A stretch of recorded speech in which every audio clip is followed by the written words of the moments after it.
chura kan mu lai me khi kola lian khua ania chun so laya hemi chhum omna lai tlang ron pong so thirphun tlang antia solai sonin British hun laya thir an phun amun ram ri phun nakha a oma china tuna ro chun to lova tuna hin lak bo ania solai kola lian son bru an cheng meka chon somi kola lian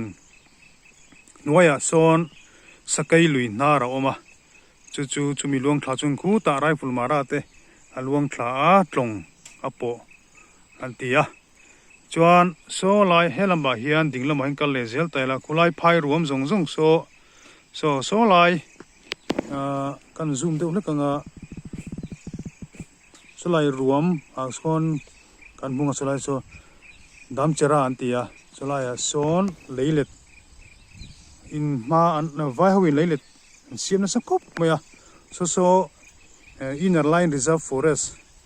square mile zangale pakwa chung vek khania hriat ania so mi tlang helai tlang dum pol rut solai so ngeli kachar zion kan ti lai vel kha ania son helama hian dinglama hin kal zelila kulai vel khu inner line reserve chung vek kha ania chon helaya mi kan zu manga phone kamanga du sam chon kulai vel khu asam ho wina ong anon leina mun chu nia khu aron lai asa to kop mai khu a kol vel vul mai ni so lai pia son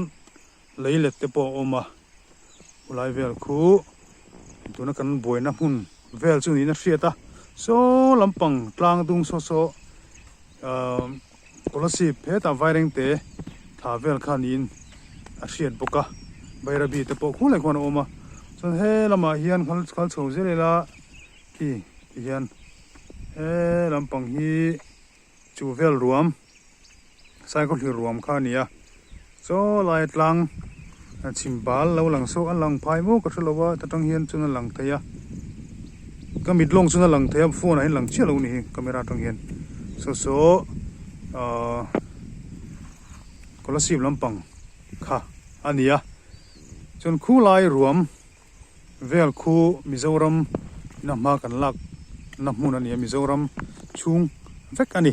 ti te khakan soi duwa chon heya mun ma hi thakop maya hian aram hi atra tlang ram le zolim kop na mun ania lai mun hi